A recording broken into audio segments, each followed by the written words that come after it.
النجاحات رح نتكلم اليوم عن طموح الشباب، كيف تتحول الأحلام لمشاريع ناجحة مع ضيفتنا الشيف قبس حميد. مرحبا. مرحبا، اهلا وسهلا. حياك الله. شنو هذه الجمال هذه كل بناتنا العراقيات ما شاء الله. حبيبتي. اليوم نتكلم عن الأحلام والنجاحات.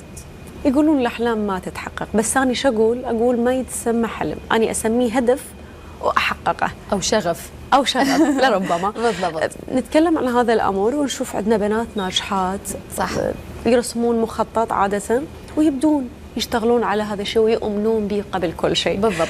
منين بديتي بحلمك وشلون اكتشفتي الطبخ؟ صراحة هي البدايات كانت منذ الصغر، يعني منذ الطفولة. أنا كان حلمي وشغفي بالطبخ كلش هواية من أنا وصغيرونة، فهذا الشيء أحسه كبر وياي وقلت ليش ما أستغله وأبدي بيه وأفتح صفحة على السوشيال ميديا وأنزل بيها الوصفات اللي أنا أحبها وحتى أشارك بيها الناس. ويعني بديت الحمد لله شوية شوية والحمد لله هسه. أول خطوة سويتيها شنو كانت؟ أول خطوة هو فتحت صفحة على السوشيال ميديا. شلون لقيتي تفاعل الناس؟ سبيشلي بالانستغرام يعني. التفاعل هو بديت هو واستمريت من وراء التفاعل. الحمد لله بنيت علاقة كلش حلوة ويا الجمهور، فحسيت إنه هذا هم شغفي، عرفتي؟ فالحمد لله والشكر. شهيتيني واني جوعانه متحمسه اشوف بعدين يلا جايبت شيء بسيط. انا احب الطبخ وهسه لكن مو دائما. الطبخ يحتاج له حب، يحتاج له اليوم واهس، يحتاج لانه انت تحبين الشيء اللي تسويه. يقولوا الاكله حتى لو جبتي كل مكونات اذا ما كانت بيها نفس طيبه ما تطلع طيبه. بالضبط. ويقولون اذا ما نشم ريحه الاكل هذا ما مطبوخ. بالضبط. بالضبط. الطبخ هو حلم طفولتك كان؟ بالضبط، هو حلم الطفوله. يعني انا كنت كلش صغيره، خلينا نقول من بديت من المتوسطه تقريبا، واني بديت افوت المطبخ ويا ماما.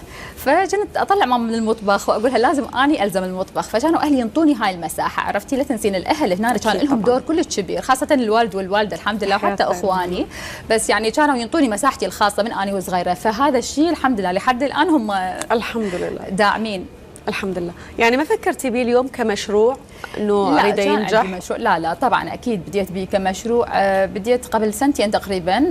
اشتغلت شوي، فتحت مشروع للحلويات، بعدين صراحه لظروف ما يعني سديته، بعدين دايت وهم سديته، بس هذا الشيء لا استمريتي. بالضبط استمريت، وهذا الشيء علمني خلينا نقول هواي شغلات حتى نكست ستيب ان شاء الله تكون. حكيتي لي انه انت مريتي بظروف وبصعوبات، وعادة المرأة لما تدخل مشروع تذب مبالغ وهذه تعبانة بيها وتفشل. لا ليس فشل عذرا، تصير عندها صعوبات وعرقلة. بالضبط. تتوقف لكن تستعد مرة ثانية. شنو الصعوبات اللي واجهتيها في مجالك؟ يعني خلينا نقول الصعوبات اللي واجهتها أنا الحمد لله أقل من غيري. الكون قلت لك اكو بيئه حاضنه كانت وداعمه من اهل واصدقاء وناس يعني كلش قريبين من عندك. بس شويه ممكن خلينا نقول الصعوبات اللي واجهتني ممكن هو المكان ما عندي مكان كبير كلش، انه مطبخ صغير وبديت بيه، بس انه هذا ما يمنع انه اني اقدم بيه ووصفات اللي احبها، وقلت لك الحمد لله دا استمر بيها. اكثر درس تعلمتيه؟ يعني اكثر درس تعلمته انه نون ستوب، يعني ماكو شيء يوقفني الحمد لله. يعني عرفتي الحلم موجود، لازم افوت بيه واتعب بيه، وهذا طريق كلش طويل بس لازم واحد يوصل له. هواي عندنا الشباب اليوم طموحين، يتمنون يبنون مشاريعهم، ما يعتمدون على التعيين، يتمنى يجيب اي مشروع وينجح وياه. شنو المواصفات اللي لازم تكون بالشباب بغض النظر عن المرأة او الرجل؟ لازم يكون طموح وينجح مشروعه. بالضبط. هل اكو مواصفات معينه عند الشخص يعني حتى يثبت انه هو صاحب مشروع ناجح؟ صح، اهم شيء لازم يكون عنده طموح، ولازم يكون عنده هدف محدد، ولازم يؤمن بالفكره اللي هو دا يطرحها، سواء مجال الطبخ دا احكيش او على غير مجالات. نعم. لازم يؤمن بالفكره اللي هو قاعد يقدمها، اذا يؤمن بيها راح يقدم احسن شيء عنده. احسنتي. وبالضبط مثل ما قلت لك الشغف احسه يوصل الانسان الى مطارح هو كان يحلم بيها من زمان. فعلا احسنتي. الايمان والثقه بالضبط اهم شيء، حتى الناس تقدر تؤمن به. اذا ما تامنين بنفسك لازم، إذا أنت ما تعرف نفسك شنو تريد وما مصدق بروحك ما راح توصل. بالضبط. خلي الثقة عند الله وتوكل وراح يتحقق كل أحلامك. والله يعني هذا مبدئي. طبعا والله صح. اليوم السوشيال ميديا ايش قد ساعدتك بمشروعك؟ هل استخدمتيها كوسيلة لنجاحك؟ يعني السوشيال ميديا طبعا كان لها فضل كبير علي. احس منصه السوشيال ميديا سبيشال، يعني الانستغرام قلت لك اني بديت من عنده، واليوتيوب هم هسه الحمد لله انه دا انزل بيه وصفات، والتيك توك. بس احس منصه السوشيال ميديا طبعا منصه هي داعمه حقيقيه، مو بس قدمت بيها وصفاتي الصدقين، يعني هي مو بس انه قدمت وصفات حتى اساعد بيها الناس وهي، لا هي خلت لي بنت لي فد علاقه حلوه بين الجمهور.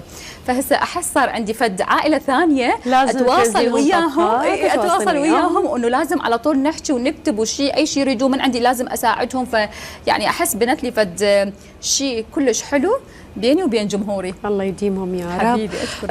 هواي شباب يتحمسون بالبدايه، يكون عندهم دافع، ينشف الباور والانرجي الكلش قوي، صح. بعدين ينزل هذا الانرجي والطاقه شويه شويه، صح، بتخفيض، يروح الحماس، يروح الاندفاع، يروح الواهس. صح. شلون يبقى الواحد محافظ على عزيمته، على نجاحه؟ انا اريد اليوم اظل مستمره بعملي حتى لو شخص، لازم تمر هذه الايام تكون بالضبط. لازم ماكو واحد ما يمر بيها، يعني حتى اني هسه عندي فقدان الشغف مرات ايام يمر، لازم يعني اوقف اخذ فد بريك حقيقي يكون هيك اراجع بيه حساباتي، اقول اني ليش بديت حتى اكمل حلمي او شغفي او طموحي بهذا المجال اللي اني فتت بيه. الناس قاعد تنتظرني وعرفتني، فلازم استمر.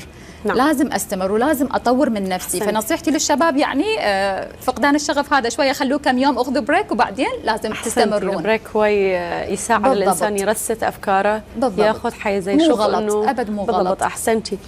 هواي شفات طباخين ما ينطون سر الأكلة أو سر المكون اللي طلع أكلة طيبة، يقول لي هذا سر المهنة أو سر الطبخة، ما أنطي لأي أحد. ويوجد أسماء بدون ذكرهم. هل عندك سر لأكلاتك لو كلها موجودة للعلن ما تبخليها على المتابعين؟ لا أنا إنسانة معطاءة بالشكل. جميل. غير أنانية، مو على مود أمدح لك هسه بنفسي، بس أني صراحة أحس إنه لا، واحد لازم يشارك كل شيء. الشيء الحلو ليش ما نشاركه ويا الناس؟ خاصة هسه أنا وصفاتي قاعد أقدمها للناس وقاعد أسويها أنا بدي أذوقها طيبة ولذيذة وقاعد يشوفون شكلها، فليش أخلي بيها سيكريت فشي يعني مكون سري مثلا خلينا نقول وهم ما راح يعرفوا. أنا غير بدي أقدم لهم شيء حتى هم يسوون مثله ويحبوه. فالحمد لله أغلب وصفاتي كليتها بدون اي اسرار، بدون اي اسرار. لا كلش واضحه وسهله. شلون من الخلاط، من الشجره للخلاط. بالضبط. اكثر اكله تحبيها؟ اكثر اني وتفضليها دائما تسويها دائما تقولي ما امل منها؟ لا اني يعني كلش احب السي فود وكلش هواي، احنا ناكل يعني بحريات بالبيت كلش هوايه، فدائما يعني ابدع ب كلش هواي. كل الانواع السي فود؟ كل انواع السي فود. اي اكثر نوع تحبيه بالسي فود؟ يعني ممكن الشريمس والكاليماري. كلش ذواقة.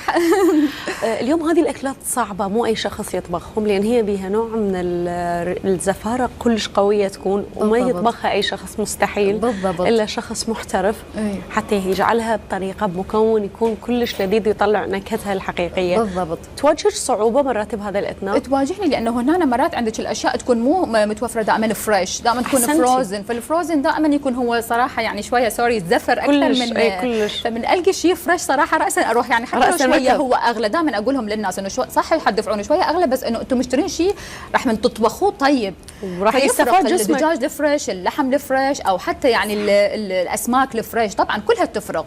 صح. واكيد طريقه الطبخ هم تعتمد هواي، فانا هواي انزل شغلات للجمهور، يعني قلت لك ما ابخل عليهم، كل شيء الاسرار والها كلها اشاركهم بها. يقولون الطبخه لطباختها أو الطباخة، شنو أكثر طبخة نقول من غير السي فود تحبيها وتفضليها والعائلة يحبوها؟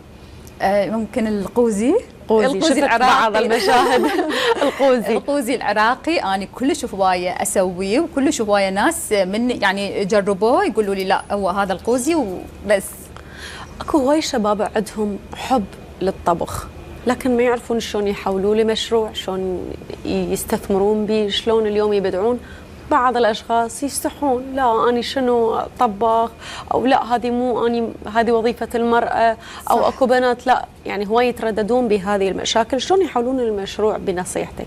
شلون يتغلبون على خوفهم؟ شلون يعني يستثمرون بهذا المجال؟ يعني انا اعتبره موهبه الطبخ. هو موهبه، وهو بنفس الوقت دائما لازم يبدون من المشي الموجود.